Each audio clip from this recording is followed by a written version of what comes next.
जय हिंद। स्वागत है आपका हमारे इस पाठशाला सेंटर यूट्यूब चैनल में। इससे आज हमारा क्लास है अरिथमेटिक का, और अरिथमेटिक में हम करने वाले हैं रेशियो एंड प्रोपोर्शन। इसका पहले हमने एक वीडियो डाला था, वो बेसिक वीडियो है। यदि वो वीडियो आपने नहीं देखा है तो वो वीडियो आप पहले देख लीजिएगा, उसके बाद आगे का वीडियो देखिएगा, ठीक है। तो चलिए आज का क्वेश्चन शुरू करते हैं। अधिक बातें ना करते हुए, ये आपके सभी एग्ज़ाम के लिए काम आएगा। रेलवे हो गया, एसएससी हो गया, या फिर आपका कोई भी स्टेट का एग्ज़ाम है।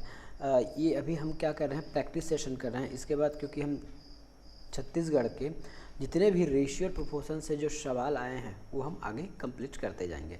इसमें इस सेशन में लगभग हम, है ना, इस अरिथमेटिक के क्लास में रेशियो एंड प्रोपोर्शन वाले सेक्शन में 150 से अधिक क्वेश्चन करने वाले हैं। उससे के बाद आप इसमें कुछ प्रश्न एसएससी के हैं, कुछ आपके स्टेट सर्विस के एग्ज़ाम होंगे। उसके बाद जो व्यापक में पूछा जाता है उसको हम सॉल्व करेंगे, ठीक है। तो चलिए आज का क्वेश्चन शुरू करते हैं। आज का क्वेश्चन है कि रुपया दिया गया है कितना, 3600 की धनराशि दी गई है। उसको सीमा, कोमल और रीता में बांटा जाना है। और इसकी जो रेशियो है सीमा और कोमल का 1.5 रेशियो 2, कोमल और रीता का है 2.5, ठीक है। तो हम यहाँ पे इसका पहले लिख लेते हैं। सबसे पहले हम इसका शॉर्ट फॉर्म यूज़ करेंगे लिखने के लिए। सबसे पहले ये देखिएगा, हम बोला क्या गया है, हमको रीता का हिस्सा निकालना है। रीता का हिस्सा निकालने के लिए सबसे पहले देखिए टारगेट क्या होना चाहिए आपको एग्ज़ाम में, कि हमको निकालना क्या है। वो जब का पता ही नहीं लगा तब तक आप कुछ कर ही नहीं पाओगे। रीता का हिस्सा निकालना है। किसका? रीता का हिस्सा निकालना है, ठीक है। किसका हिस्सा निकालना है? रीता का हिस्सा निकालना है। और रीता का हिस्सा निकालने के लिए हमको रेशियो पता होना चाहिए, ठीक है। रेशियो पता होगा तब हम रीता का हिस्सा निकाल लेंगे। तो सबसे पहले हम लिख लेते हैं सीमा, कोमल और रीता, 3 लोग हैं, ठीक है। सीमा, तो ये मैं लिख लेता हूँ एस, सीमा, रीता और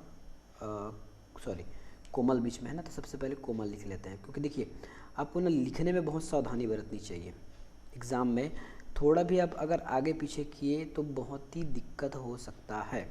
तो एस फॉर सीमा, के से कोमल और आर से रीता, ठीक है। अब देखिए पहले हम सीता और कोमल को देखते हैं, बाद में हम नीचे देखेंगे, ठीक है। सीता और कोमल का रेशियो है, ये सीता का है 1.5 और कोमल का है 2, ठीक है। सीता का है 1.5 और कोमल का है 2। फिर हाल इस आर को हटा देते हैं। फिर उसके बाद क्या लिखा गया है, हमको दिया गया है कोमल और रीता का दिया गया है, तो हम यहाँ कोमल और रीता का अलग से निकाल लेते हैं, ठीक है। उसके बाद इसमें फिट कर देंगे लास्ट में, ठीक है। तो क्या करेंगे, हमको यहाँ पे कोमल का दिया गया है 1.5 रेशियो 2।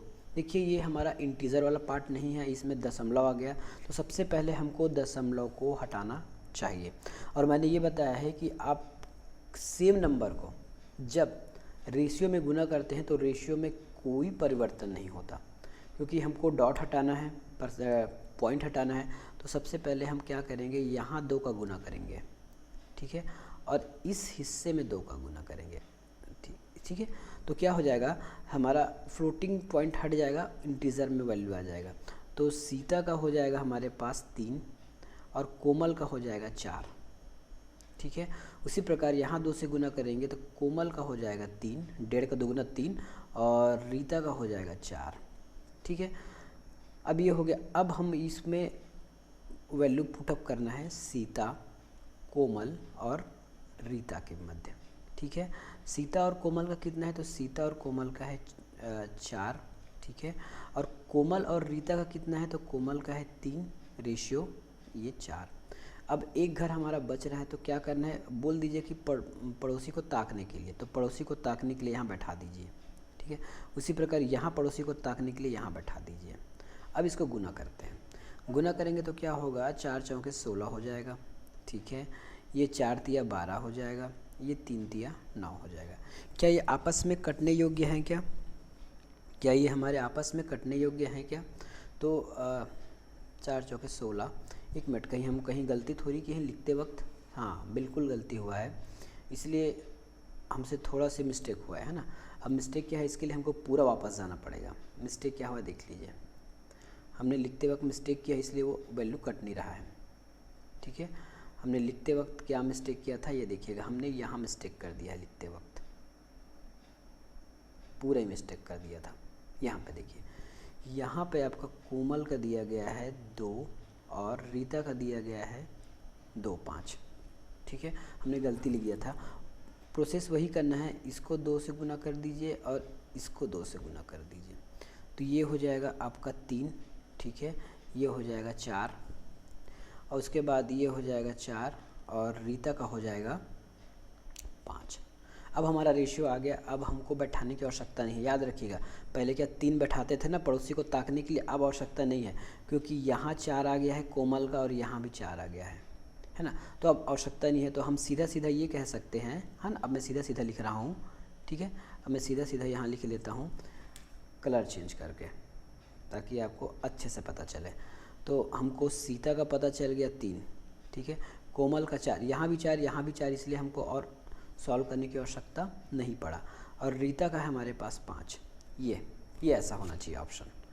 अब हमको दिया गया है कि रीता का हिस्सा क्या है, रीता का जो हिस्सा है वो क्या है। अब इसको आपको मैं ऑप्शन से बताता हूँ, है ना।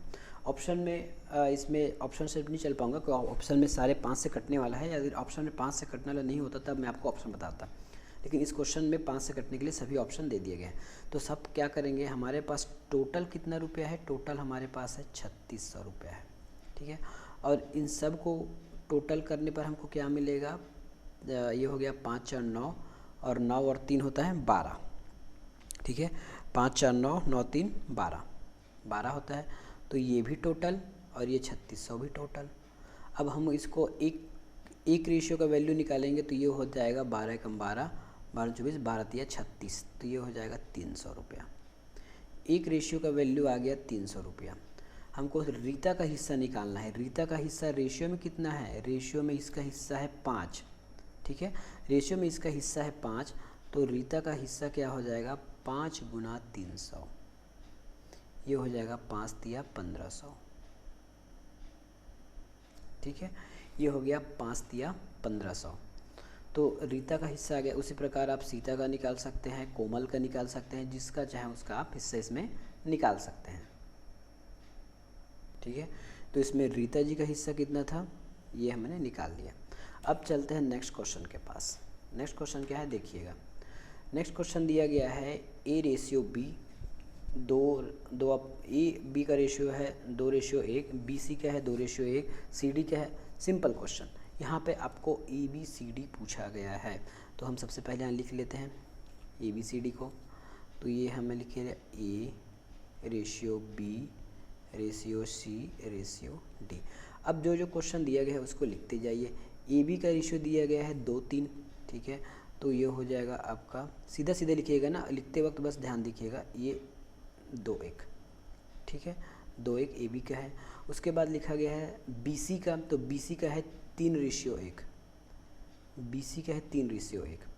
सी डी का कितना है, सी डी का है आपका 4:1, ये 4:1 सी डी का है। हमको ए बी सी डी बताना है, ठीक है। लेकिन अभी कुछ घर खाली है ना, तो पड़ोसी को ताकने के लिए बोल के चले जाइए, ठीक है।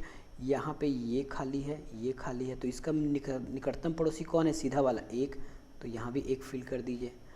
यहाँ बचा हुआ है और एक आपका यहाँ बचा हुआ है, ठीक है।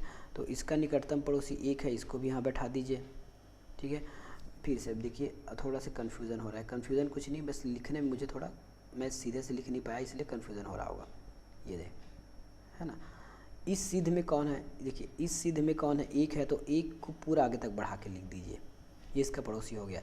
यहाँ पे क्या है 1, यहाँ भी इसको ऐसे बढ़ा दीजिए, ये ऐसा रेशियो है ना। अब इधर 3 बढ़ जाएगा यहाँ तक, और 4 यहाँ आ जाएगा और यहाँ आ जाएगा। उसी को आगे बढ़ा दीजिए जितना तक वो बढ़ना चाहे, ठीक है। उसी को आपको आगे बढ़ाना है जितना तक वो बढ़ सकता है। अब इसको आपस में सिंप्लीफाई, आप इसको गुना कर लीजिए।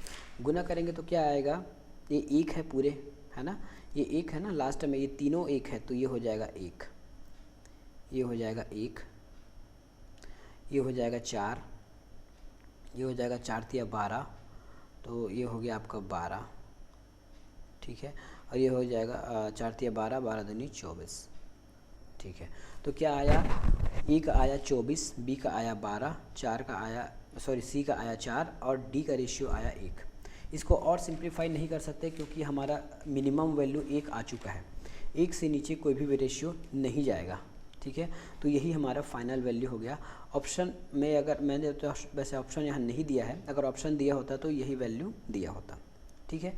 चलिए आगे कुछ क्वेश्चन, ठीक है। यदि आपको ऑप्शन से बनाना होता तो कैसे बनाते, यदि ऑप्शन में दिया रहता, वैसे मैं ऑप्शन नहीं दिया हूँ इसलिए मैं ज़्यादा बता नहीं पा रहा हूँ, यदि ऑप्शन में दिया रहता तो 3-4 वैल्यू दिया रहता, तो लास्ट में यदि 1 नहीं है, यदि लास्ट लगा चेक करके देख लीजिए, लास्ट में 1 नहीं है तो वो वैल्यू आंसर नहीं होगा। ये मैं ऑप्शन दूंगा तब आगे बताऊंगा, क्योंकि इसमें ऑप्शन नहीं है तो ज़्यादा चर्चा करते बन नहीं रहा है। इसमें देखते हैं नेक्स्ट क्वेश्चन। अब आ गया हमारा समानुपात का खेल, ठीक है। अभी तक हम रेशियो पढ़ रहे थे, अब समानुपात का मतलब क्या होता है ये देखिए। समानुपात का मतलब जैसे मैं यहाँ लिख लेता हूँ 1:2, है ना, और उसके बाद मैं यहाँ क्या लिखूँगा, जैसे मैंने यहाँ 2 लिख दिया तो यहाँ क्या आएगा, देखिए सबसे पहले भी देखिए ये जो समानुपात का जो चिन्ह है ना, इसका मतलब ये होता है कि इधर जो रिलेशन है ए और बी का, इसको मैं ए बी लिख देता हूँ, ए बी सी और डी, तो इस समानुपात के इस लेफ्ट साइड जो ए और बी के बीच जो रिलेशन है वही रिलेशन सी और डी के मध्य रहेगा।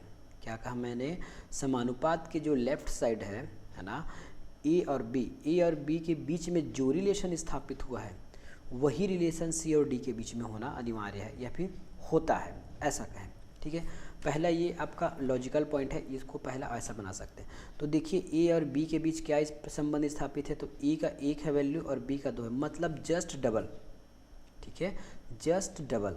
इसका मतलब देखिए ए का जस्ट डबल बी है तो सी का जस्ट डबल डी होना चाहिए, तो सी का डबल क्या होगा, सी का डबल होगा 4, ठीक है। ये कहा जाता है समानुपात, इसको हम लेफ्ट मान लेते हैं, इसको हम राइट मान लेते हैं, ठीक है।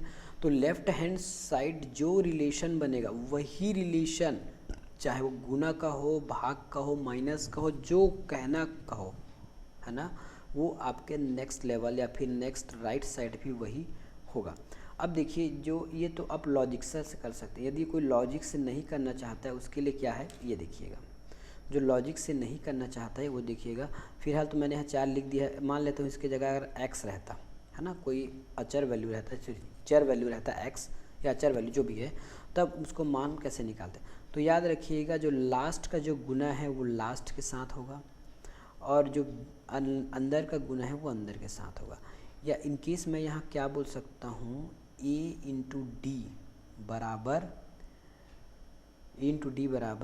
b इंटू सी होगा, a इंटू डी बराबर b इंटू सी, ये एक फार्मूला है, इसको याद करके रखिएगा, ये आपके सभी जगह काम आएंगे, ठीक है, ये आपके सभी जगह काम आएगा, इसी को हम समानुपात कहते हैं, ठीक है। इसी समानुपात को और कैसे लिखा जा सकता है ये देखिएगा, इसी समानुपात को हम लिख सकते थे a/b समानुपात c/d, ठीक है। तो हमने कुछ नहीं किया है, बस इसको तिर्यक गुना किया है इस प्रकार, ठीक है। जो नए बच्चे हैं उसको देख लीजिएगा, ये ऐसा इक्वेशन बनता है।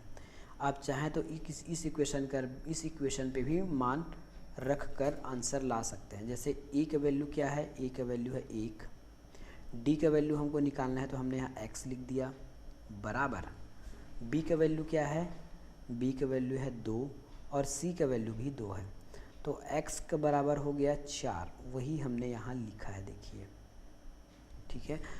तो ये बेसिक मेथड है, लेकिन समानुपात के केस में आप जान लीजिए जो रिलेशन लेफ़्ट साइड में है वही रिलेशन राइट साइड में ही बनता है, ठीक है, वही रिलेशन क्या है राइट साइड में बन जाएगा। अब हम इस क्वेश्चन को सॉल्व करते हैं, है ना। बाकी हम अगला पद, दूसरा पद या फिर मध्यवर्ती वो हम आगे चर्चा करेंगे जब उसकी क्वेश्चन आएगा। सबसे पहले हम इस क्वेश्चन पर चर्चा करते हैं, ठीक है। सबसे पहले हम इस क्वेश्चन पर चर्चा करते हैं, तो इसको मैं पहले ब्लैंक करता हूँ, ये मैंने ब्लैंक कर दिया। अब देखिए अब क्या है, हमारे पास वैल्यू दिया गया है 12:30 समानुपात 28, ठीक है, और हमको मान निकालना है यहाँ पे x, या x बोले या फिर कॉमन। तो सबसे ये मेथड ये होगा, हम अंदर का गुना अंदर के साथ और बाहर का गुना बाहर के साथ करें। इसका गुना हमको करना है इसके साथ और इस 30 का गुना करना है हमको इस 28 के साथ, ठीक है। इस 30 का गुना करना है हमको 28 के साथ। या अगर ये पहले तो आप ऐसा मान निकाल लें या मैंने आपको अभी अभी बताया है कि जो रिलेशन लेफ़्ट साइड में है वही रिलेशन आपका राइट साइड में बनेगा। तो इन दोनों के बीच क्या रिलेशन है देखते हैं।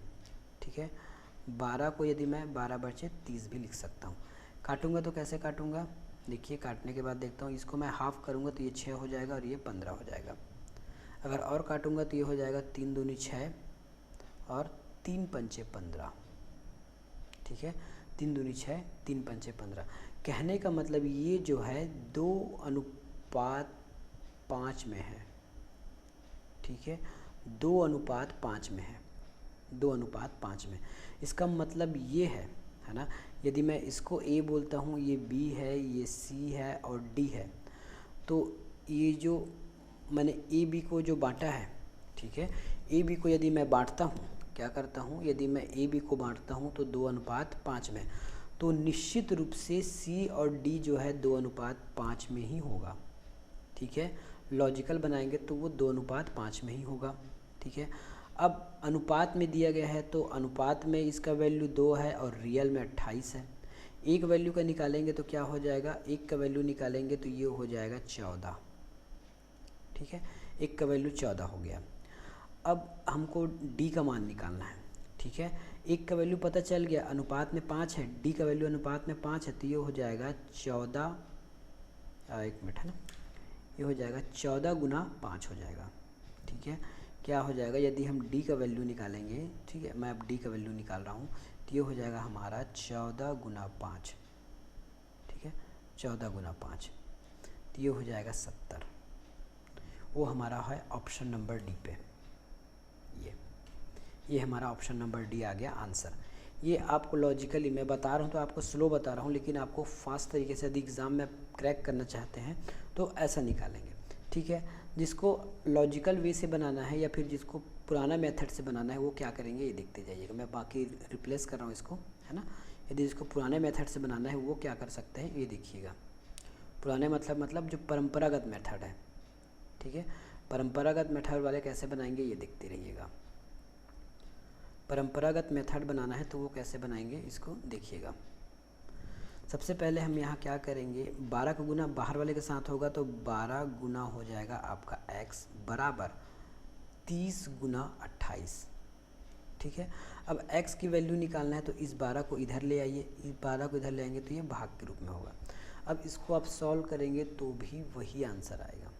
ठीक है, सॉल्व करेंगे तो वही दो ही आंसर आएगा। जैसे ये कटा था ना, तो ये किससे कटेगा, 6 दूनी 12, 3 से कटे ना, तो 3 चौके 12, 3 पच्चे 15।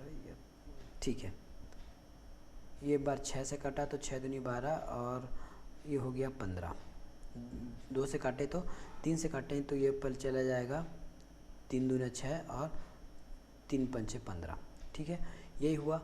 अब इस 2 को काटेंगे तो ये हो जाएगा 14 और इस 5 और 14 का गुना करेंगे तो ये हो जाएगा 70।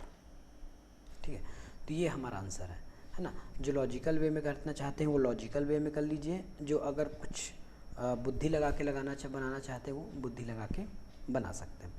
अब चलते हैं नेक्स्ट क्वेश्चन के पास।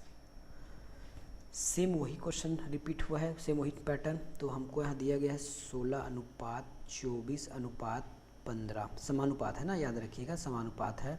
और यहाँ क्वेश्चन मार्क लगा दिया गया है। क्वेश्चन मार्क की जगह आप जो एक्स वाई जो समझना है समझ सकते हैं। तो बाहर का गुना बाहर वाले के साथ और अंदर का गुना अंदर वाले के साथ, तो ये हो जाएगा 16 गुणित x बराबर 24 गुणित 15। ठीक है, x की वैल्यू निकालना है तो नेक्स्ट स्टेप में क्या होगा, जैसे मैं स्टेप वाइज बना रहा हूँ, आप बहुत शॉर्ट तरीके से बनाइएगा। ठीक है, बहुत शॉर्ट तरीके से बनाइएगा, इसको बहुत जल्दी बन जाता है ये। तो ये हो जाएगा 24 गुना 15/16। अब इसको आप काटा फिटा कीजिए और आंसर ला लीजिए। काटा फिटा करेंगे तो कैसा हो जाएगा, आधा सबसे पहले कीजिए तो ये हो जाएगा ये 12। ठीक है, फिर से कट जाएगा का तो ये हो जाएगा 4 दूनी 8 और ये हो जाएगा 4 तिया 12। ठीक है, 4 तिया 12। अब ये हो जाएगा हमारा 15 तिया 45। ठीक है, ये हो जाएगा x की वैल्यू आ जाएगी आपका 45/2 और 45 का आधा क्या होता है, 45 का आधा होता है 22, 22.5। ठीक है, 45 का आधा होता है 22.5। तो ये हमारा आंसर हो गया x का। x मतलब जो हमारा चौथा पद है ये इसका आंसर हो गया। ठीक है, लॉजिकल वे में बनाना चाहते हैं तो आप फिर से आप 16 और 24 के बीच वो निकाल लीजिए, 8 दूनी 16, 8 तिया 24, 2 और है ना 2 और 3 का रेशियो बन रहा है तो आगे इसको बना सकते हैं। ये क्वेश्चन है। अब चलते हैं नेक्स्ट क्वेश्चन के पास। नेक्स्ट क्वेश्चन क्या कहता है, अब आपको यहाँ से ना मध्यानुपाती, तृतीयानुपाती, चौथानुपाती आपको बताना है। तो अनुपाती वाला एक छोटा सा हम में टॉपिक देख लेते हैं, है ना। तो ये हम मध्यानुपाती, प्रथमानुपाती, चतुर्थानुपाती ये क्या होता है, मूलानुपाती क्या होता है, हम ये आगे के क्लास में चर्चा करेंगे। ठीक है, आज हम केवल मध्यानुपाती क्या होता है, चतुर्थानुपाती क्या होता है, बस इसी पर चर्चा करेंगे। बाकी हम नेक्स्ट वीडियो में देखेंगे। ठीक है, तो सबसे पहले हम अनुपाती देखते हैं। तो हमने क्या देखा था अभी तक कि अनुपात और समानुपात देखे हैं। तो समानुपात में भी मध्यानुपाती, तृतीयानुपाती और चतुर्थानुपाती होता है। तो सबसे पहले हम लिख लेते हैं ए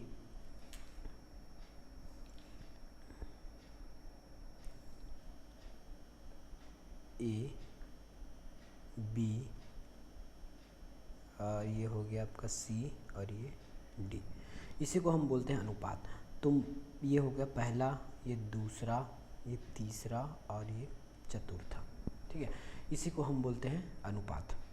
ठीक है, इसी को हम बोलते हैं समानुपात। अब क्या होता है, हमको यहाँ देखना होता है मध्यानुपात। सबसे पहले हम पढ़ेंगे मध्यानुपात के बारे में। मध्यानुपात, मध्यानुपात में क्या होगा, ये जो सी वाला है इसको बी बना दिया जाएगा। ठीक है, इस सी वाले को बी बना दिया जाएगा और मध्यानुपात निकालना है। अभी तक हमने क्या क्या सिखाया है कि बाहर का गुना बाहर वाले के साथ और अंदर का गुना अंदर के साथ।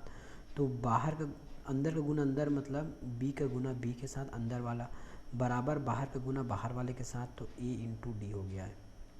ठीक है, ए इंटू डी हो गया। अब इसको नेक्स्ट लेवल में क्या लिख सकते हैं, तो ये हो जाएगा बी का स्क्वायर बराबर ए डी, है ना। या गुना कीजिए या फिर उसको ऐसे लिखिए, या फिर ज़्यादा अच्छा होगा हम गुना फॉर्म में ही लिखते हैं इसको। ठीक है, तो ए गुना डी। ठीक है, और क्या लिख सकते हैं आगे, तो बी हो जाएगा और ये हो जाएगा, मैं स्मॉल में लिख रहा हूँ, है ना। अरे यार,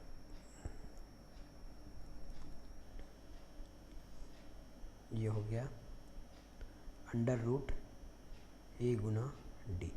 यही है हमारा मध्यानुपात। जब भी मध्यानुपात कहा जाए तो इस प्रकार से आपको ऑप्शन लेके चलना है। ठीक है, जब भी मध्यानुपात का है तो इस प्रकार का ऑप्शन लेके चलना है ना। यही हमारा रूल है मध्यानुपात के लिए। ठीक है, ये जैसे यहाँ क्वेश्चन दिया गया है ना, मध्यानुपात निकालने के लिए क्वेश्चन दिया गया है। क्वेश्चन में क्या दिया गया है, 0.16 और 0.04। तो सबसे पहले इसको हमको मानना है ए और इसको मानना है बी। ठीक है, इसको ये पहला जो ऑप्शन, पहला जो वैल्यू रहेगा वो उसको हम ए कंसीडर मान के चलेंगे और जो सेकंड वैल्यू रहेगा उसको हम मान के चलेंगे बी, क्योंकि हमको मध्यानुपाती निकालना है। ठीक है, मध्यानुपाती क्या होता है ये समझ गए। अब नेक्स्ट में देखिए कि तृतीया और चतुर्था किसको बोलते हैं। ठीक है, नेक्स्ट इसमें देखिए, जैसे हमने क्या लिखा था अभी तक, मैं स्मॉल में लिख रहा हूँ ना,